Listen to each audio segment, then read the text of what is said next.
Jadi saya bilang, banyak orang-orang yang dia itu iri, cemburu dia karena dilihat, ih, ini channel kok rame ya, kok banyak ya orang-orang Kristen di sini, cemburu dia. Jadi dia ngomong Injil, nggak ada yang dengar 12 orang. Cemburu dia. Jadi dia harus menggunakan intrik-intrik. Dia harus gunakan cara-cara untuk mengambil langkah-langkah yang kontroversi. Padahal dia tahu bahwa dia itu salah. Tahu dia itu. Dia itu tahu bahwa mukanya itu sudah nggak tahu lagi disembunyikan di mana. Tahu mereka.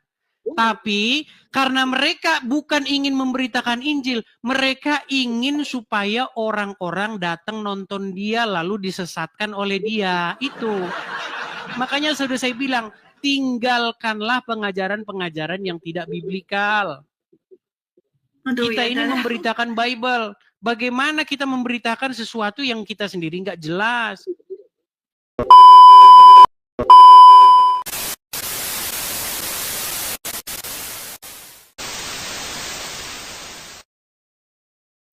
Nyalakan kamera. Shalom. Selamat malam, Sucen. Ya. Bentar. Ya. Bang Edis. Ya. Sebentar, Kristen atau Islam? Kristen. Ya. Apa yang mau Anda sampaikan, Kak Sucen? Saya bingung, Kak Edis. Bingungnya di mana? Saya ini orang awam. Saya maksudnya saya nggak terlalu pandai dalam Alkitab ya. Apalagi kalau masalah seperti itu, tolong dong Bang Edis, please, udah stop kasus. Kasusnya di stop. Iya, begini, Kak Sucen. Begini. Enggak, tunggu bentar. Saya tuh scroll di TikTok lain, ada pendeta-pendeta ngomong yang A, ngomong yang tentang bapaknya yang pelaku perencanaan, tentang satunya, dua-duanya Esrosoro, itu tentang iblis sama si itu. Terus nanti ada lagi yang Budi Asali, terus malah menyalah-nyalakan si Bang Edis. Aduh, ini penggemar saya pengagum si Bang Edis, malah Bang Edis yang disalah-salahin gini. Terus habis itu ya ampun, dong itu kan kita mohon maaf ya Kak, saya bukan menggurui ya.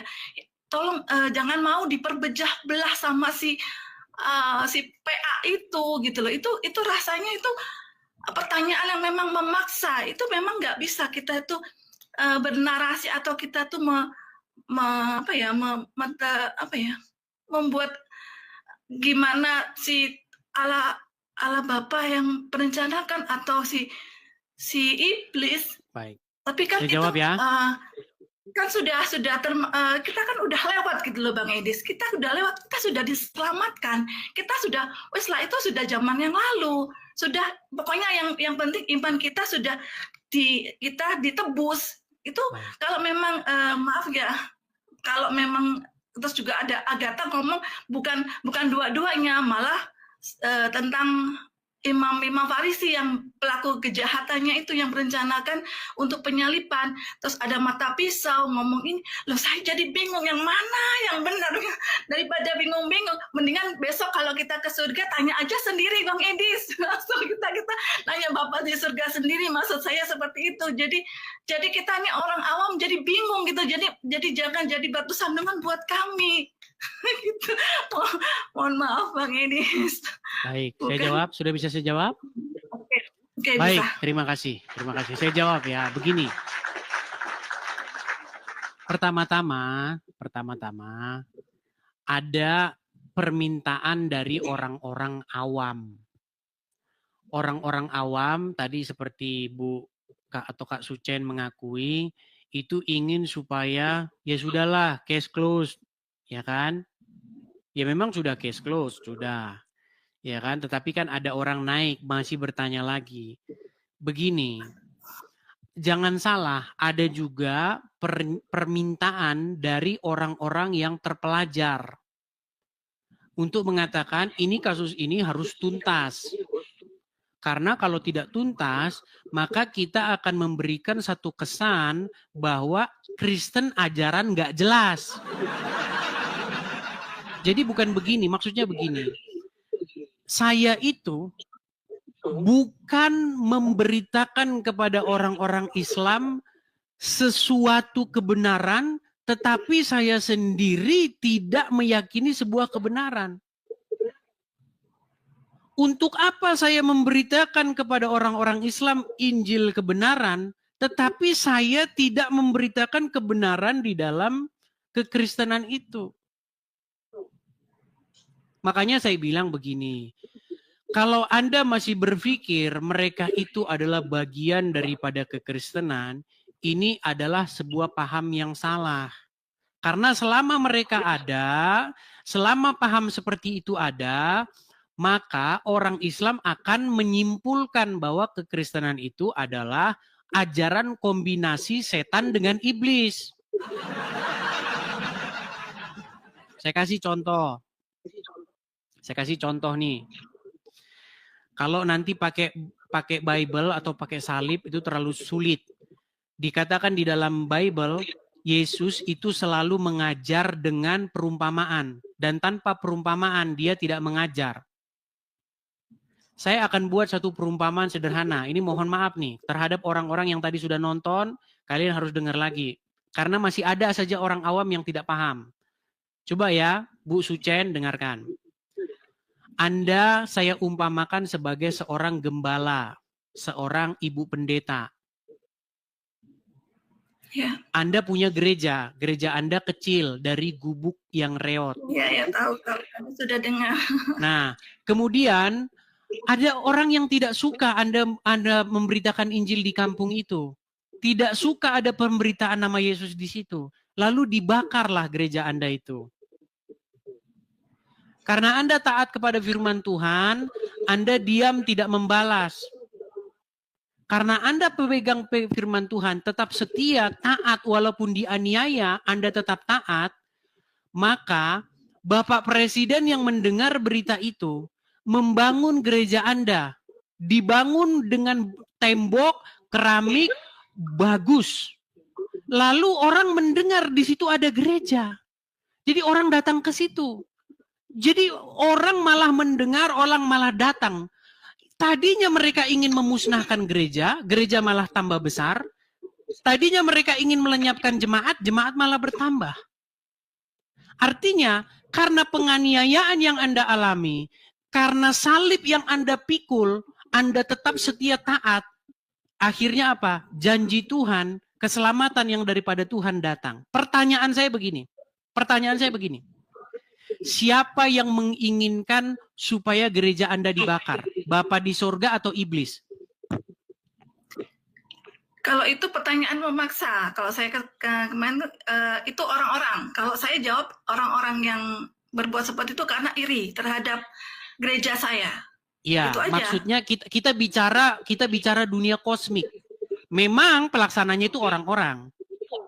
Tetapi kalau kita berbicara dalam dunia kosmik, berarti keinginan siapa ini? Keinginan Bapa di surga atau keinginan si iblis? Karena kita punya manusia itu punya free will. Jadi kita ada di dalam hati kita itu ada pikiran jelek. Bukan, pertanyaan saya coba dijawab singkat. Pertanyaan saya, keinginan siapakah untuk membinasakan jemaat, untuk membakar gereja? Bapa di surga atau iblis? Ya, kalau memang pertanyaannya harus itu ya iblis. Nah, itulah yang ditanyakan Muslim kepada saya. Dalam penyaliban itu keinginan siapa? Ya tentu keinginan iblis. Tetapi itu tidak berhenti di situ. Malah justru itu dijadikan jalan keselamatan, dijadikan berkat. Jadi jalan orang-orang yang membakar gereja Anda itu malah menjadi jalan gereja Anda tambah besar. Tetapi jangan dikatakan bahwa mereka berjasa. Karena iblis tidak pernah berjasa di situ.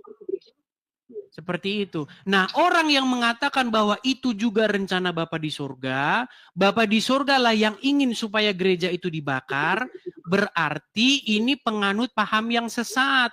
Karena apa? Karena iblis melaksanakan kehendak Bapa di surga. Artinya, iblis berjasa dalam membuat gereja Anda besar. Iblis berjasa dalam keselamatan itu. Ini bukan apa namanya, crash atau perbedaan seperti ini. Ini jangan dianggap sebagai satu hal yang negatif. Begitu loh. Iya, ini harus kita anggap sebagai satu pemurnian.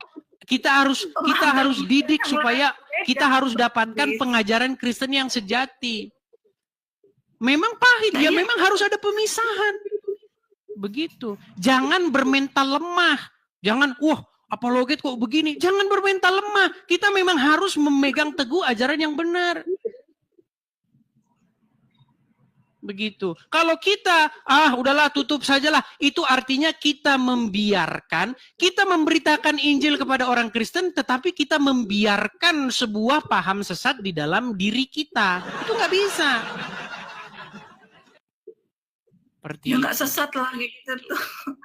Tapi kan ini jadi berarti mempercah belah iman kekristenan kita loh Bang Edis, karena juga tidak memecah belah. Begini Bu Sucan. Enggak apa-apa. Begini Bu Sucan. Oke, berarti Anda menganut sebuah paham bahwa ya dalang yang membakari gereja itu adalah Tuhan sendiri. Manusia. Bapak enggak, terus yang iblis juga enggak, karena iblis itu bodoh, dia enggak punya perancangan.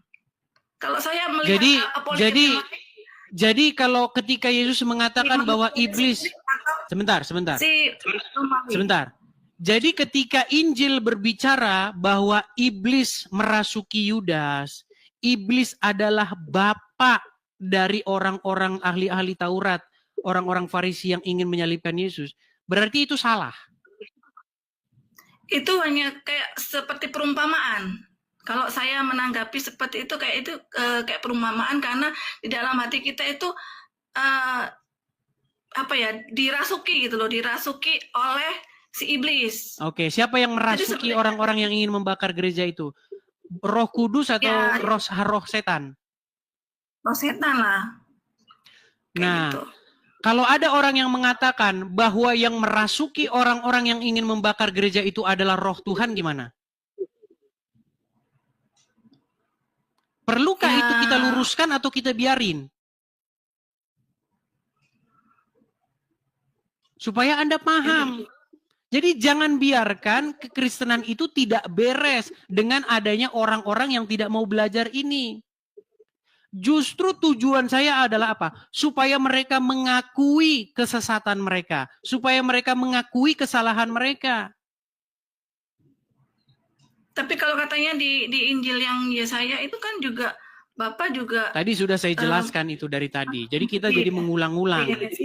Makanya nonton video saya. Sudah saya upload dan ditonton. Berilah waktu untuk menonton itu. Ya, saya berulang-ulang, saya juga sudah nonton. Cuma saya kan sering scroll tentang di live-live yang lain-lain. Jadi malah kecampur-campur, jadi keanduk gitu pikiran saya. Jadi iya, makanya bilang saja, ini pesan saya begini. Kalau Anda menganut sebuah paham bahwa pembakaran gereja itu adalah keinginan Bapa di surga, artinya Bapa di surga itu merancang atau bersama-sama dengan iblis melaksanakan rancangannya. Jadi malah debat gitu loh Bang Edi, soalnya di apologet lain atau di Budi Asari itu. Jadi maksudnya dibiarkan saja begitu ajaran. Jadi maksudnya ajaran Kristen dibiarkan saja begitu. Bukan, maksud Anda begini Bu Sucan. Tenang Bu Sucan. Jadi pertengkaran gitu loh. Jadi ada perdebatan. Baik. Jadi keinginan Anda adalah supaya ajaran Kristen itu dibiarkan saja begitu nggak jelas. Ya, bukan nggak jelas sih, cuma kan intinya jangan diperdebatkan, jadi jangan dipublikasikan gitu loh. Jadi internet aja, maksudnya di dalam aja. Siapakah yang menginginkan supaya itu dipublikasikan? Saya atau orang-orang yang menumpang pamor? saya atau orang-orang yang pengen cari ini. Iya sih, iya betul. Jadi saya bilang, banyak orang-orang yang dia itu iri, cemburu dia karena dilihat, ini channel kok rame ya, kok banyak ya orang-orang Kristen di sini, cemburu dia.